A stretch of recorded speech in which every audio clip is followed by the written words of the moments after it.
Olá, bom dia amigos e amigas aqui do canal Dica de hoje. Como vocês já sabem, sábado é dia que a gente fala um pouco mais sobre macroeconomia e nesse vídeo de hoje eu vou mostrar como os números do Brasil estão melhores do que o que a gente esperava lá atrás no início do ano. A gente vai mostrar os resultados fiscais, o resultado primário brasileiro, as contas públicas. Vou mostrar também que a dívida do Brasil está caindo em relação ao PIB, o que acaba sendo bastante interessante e bem melhor do que a gente imaginava em um cenário desse de juros mais altos e com problemas globais que já tinham lá no início do ano. Por que a gente fala muito sobre macroeconomia, né? Que o pessoal sempre pergunta para mim. Porque na hora que o juro sobe, a gente vê que a bolsa cai. Na hora que a inflação sobe, é mais difícil para as empresas repassarem custos. Na hora que uma dívida de um país cai muito forte, a gente vê que o risco daquele país ele diminui, então facilita o ingresso de investimentos estrangeiros. Então você tem uma correlação muito grande da política fiscal com o resultado que você vai ter na Bolsa de Valores. Então é por isso que eu acabo falando sobre macroeconomia em todos os sábados e a gente olha muito para esse setor macro na hora que a gente vai fazer as nossas análises aqui dentro do Dica de hoje. Então, como vocês já sabem, logo depois da vinheta a gente começa, curtam o vídeo, se inscrevam no canal, comentem como vocês quiserem e não deixem de ativar o sininho que é importante para a gente.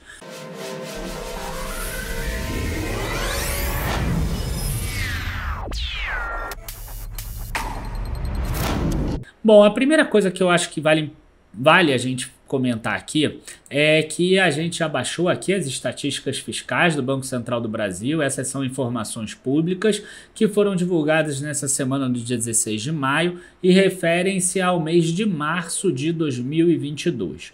Tá? Então, o resultado primário aqui, que é o resultado que exclui o pagamento de juros, ele se divide em três partes aqui. O governo central, que corresponde ao Banco Central, ao Tesouro Nacional e à Previdência Social, né? Você consegue perceber aqui que ele teve um déficit de 7,8 bilhões de reais em março e teve um superávit de primário de 50,4 bilhões no acumulado de 2022. Aqui a gente tem governos regionais, que são estados e municípios. Muitos deles estão se beneficiando muito da alta do petróleo e aí estão recebendo royalties. E isso está fazendo com que esses governos regionais tragam um retorno muito forte, que inclusive é muito parecido no acumulado de 12 meses aqui do setor público inteiro. E aqui 123,3 bilhões de superávit, só em março foi 11,9 bilhões. E aqui empresas estatais. Empresas estatais trazendo aqui um superávit também de 200 milhões de reais, um superávit pequeno, mas no acumulado de 2022, 7,1 bilhões. O que a gente percebe aqui é que pela primeira vez em muitos anos, o Brasil ele trabalha no superávit. E foi exatamente no período de superávit que o Brasil cresceu muito como economia. O Brasil começou com um processo lá atrás que era pirâmide, né, macroeconômica, que eram três fatores, eram três pilares que eram importantes, né, que era o câmbio flutuante, que era o superávit primário para conseguir equacionar as dívidas públicas, né, e a gente tinha também as metas de inflação. Então o Brasil passou agora muito tempo que ele tinha o câmbio flutuante, a inflação está fora da meta ainda, e a gente tinha déficit primário. Déficit primário, inclusive, que vem desde 2015, 2014, né? Quando continuou a aumentar as despesas e caíram as receitas. E aí veio o teto dos gastos públicos, limitou o crescimento das despesas. Quando o Brasil cresce, esse resultado volta para superávit primário, como se fosse um passe de mágica, como a gente está vendo aqui. O Brasil chegou a registrar alguns déficits ainda em 2018, 2019, 2020 disparou o déficit por causa do Covid, depois 2021 já foi reduzindo e agora provavelmente o Brasil vai fechar com superávit primário nesse ano de 2022, diferente até do que eu imaginava, porque eu imaginava que o PIB desse ano seria 0% ou talvez até uma retração de economia, e agora eu já estou imaginando que vai vir uma alta, não tão forte quanto o mercado espera, mas pelo menos uma alta de 0,5% nesse ano no PIB. Pode ser que eu até refaça isso para cima, né? Reprojete isso para cima. Só que resultado primário é uma coisa, e pagamento de juros é outra. E aí a soma dos dois vai dar o resultado nominal. E aí, o resultado nominal, ele inclui o resultado primário mais o juro nominal. E aí a gente vai ver aqui que com o aumento da taxa Selic, esse juro saiu de 309 bilhões e foi para 403 bilhões. Ele só não está pior porque o dólar caiu. E o Brasil ele faz alguns contratos de swap cambial. Tem aqui vídeo no canal sobre swap cambial, então não vou falar tanto sobre isso, mas é uma espécie de troca. O investidor compra a variação do dólar e em troca ele paga a variação do CDI. É uma forma de você se proteger de grandes oscilações cambiais. Então, como o dólar caiu, o investidor pagou CDI e o governo acabou ganhando um valor bem grande aqui, um valor de 40,3 bilhões de reais. Não está barato para o investidor fazer essa troca, até porque o CDI, o custo de carrego está grande. E aí, o que aconteceu? O que deveria ser aqui um resultado, né, de 73 bilhões e no ano passado de 33, porque ano passado teve uma perda de 16, virou 49 no ano passado e 30 nesse. Então esse swap cambial aqui, se o dólar não subir no Brasil, pode acabar ajudando e ajudando bastante como um todo, tá, o próprio Brasil, e vai ser bem interessante se isso acontecer. Por quê? Porque aí não impacta tanto a dívida pública. E a dívida pública é a próxima coisa que a gente vai mostrar aqui, né? A dívida pública ela é dividida em duas partes. Uma delas é a dívida líquida do setor público, que aqui inclui, por exemplo, o caixa que o Brasil tem ali, aquelas reservas internacionais de 360 bilhões de reais, de dólares mais ou menos. E aqui a dívida bruta do governo geral, que aí inclui estados, municípios, a parte de previdência, né, INSS, governos estaduais, governo federal também e tudo. Então aqui é uma dívida bruta e aqui é uma dívida líquida. A dívida líquida sobre o PIB, a gente percebe que teve uma queda aqui, nesse último mês acabou tendo uma alta. Tá? A dívida bruta do governo geral está maravilhosa. Ela está caindo aqui ao longo do tempo. Eu lembro que aqui no início de 2021, eu cheguei a projetar, e o mercado todo projetando que essa dívida bruta do governo geral chegaria aqui a quase 100% no final do ano, e a gente vê que teve exatamente o inverso. Né? Claro que a inflação acabou ajudando essa queda, mas é muito bom ver esse número aqui em queda. Por que está acontecendo essa queda aqui da dívida? E aí o próprio Banco Central ele mostra isso para a gente. Então, nesse ano aqui de 2022, a gente vê que com essa alta aqui teve um aumento, né, dessa dívida aqui, da dívida líquida do setor público.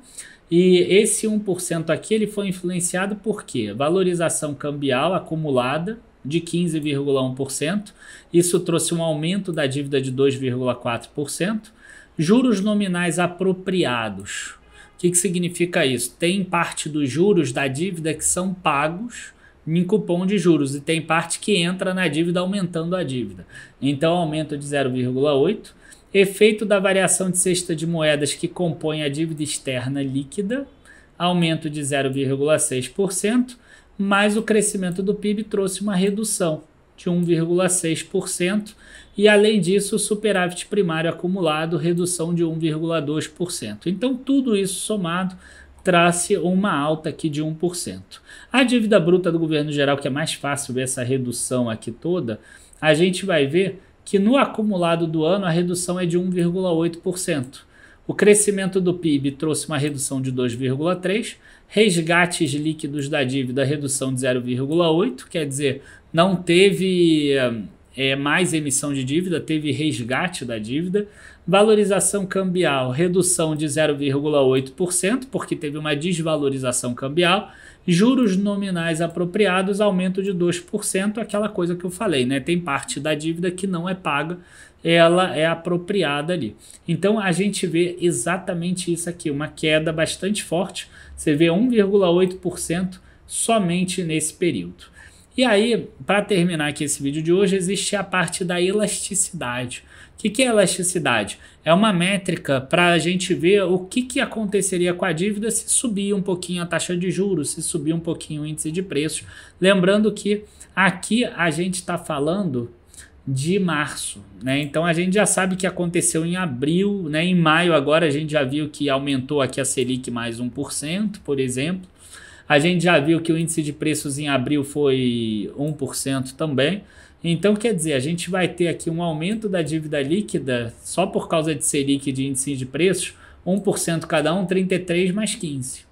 A gente viu também que teve uma valorização do câmbio, né, de uns 4%. Estava em 4,74, agora está em 4,95, 4,94 mais ou menos.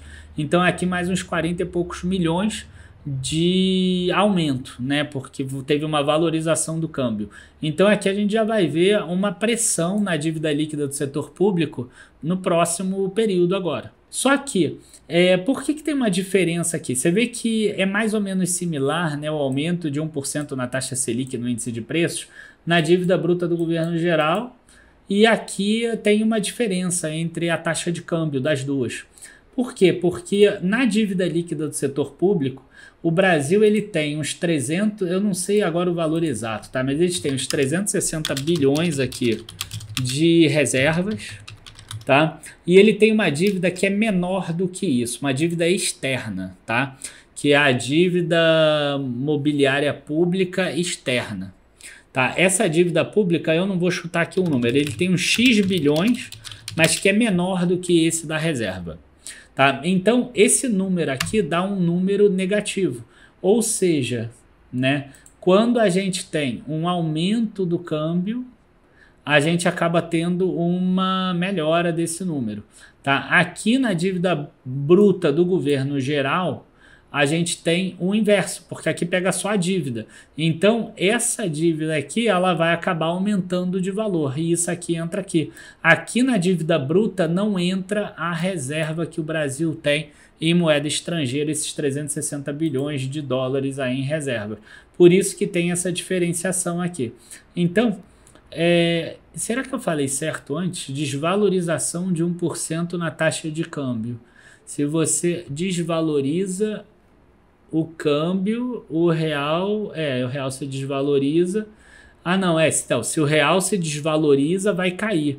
Acaba funcionando aqui como um hedge, uma proteção àquela reserva que a gente tem. Então é o contrário do que eu falei, né? Vai acabar que não vai subir tanto a dívida líquida do setor público. 33 mais 15, mais ou menos, de aumento de 1%. E aqui 4% para baixo vai dar 47 bilhões. Um vai compensar o outro. Aqui a gente vai ter o evento oposto, né? Teve uma desvalorização aqui de 18, aqui vai acabar subindo mais. Então, quer dizer, o PIB vai ter que crescer bastante para compensar o aumento da DBGG nesse próximo período agora de aumento de 1% da Selic de índice de preços. O que está segurando por enquanto é a questão do swap cambial, né? Mas agora em abril já não vai ter mais isso tudo. Então, a gente vê aqui que esses aumentos a gente já pode imaginar aí uns 0,65 aqui de aumento na DBGG para abril, só que vai ter ainda o crescimento do PIB que está vindo forte, a parte de varejo aí cresceu bem, Dia das Mães, e cresceu antes também, serviços estão vindo fortes também, a gente está vendo alguns pontos melhorando para cima nos resultados do próprio país. Então eu não me surpreenderia se eu continuasse a ver em queda a DBGG, apesar do aumento da Selic, apesar do aumento do índice de preços, apesar do aumento do câmbio, só por causa do aumento da economia e por causa do swap cambial. Enfim, gente, esses aqui são números que são importantes. Por quê? Porque era um risco que estava muito precificado no meu cenário, que eu colocava lá o dólar em R$6, a inflação mais alta também, a recessão no Brasil, e parece que isso tudo está, né, se esvaindo, isso parece que não vai acontecer. O Brasil está mostrando uma certa resiliência, uma certa força diferente até do que já aconteceu no passado. Então, bacana, legal. Óbvio que a guerra lá ajudou o Brasil, porque aumentou o preço das commodities, o Brasil é exportador de commodities, mas faz parte também, como economia, você acabar tendo sorte em alguns momentos. Abraços a todos, bons investimentos, espero que vocês tenham gostado desse vídeo de hoje. Se gostaram, curtam aqui embaixo, comentem, se inscrevam no canal também, que é importante pra gente. Abraços e até a próxima. Tchau, tchau, pessoal.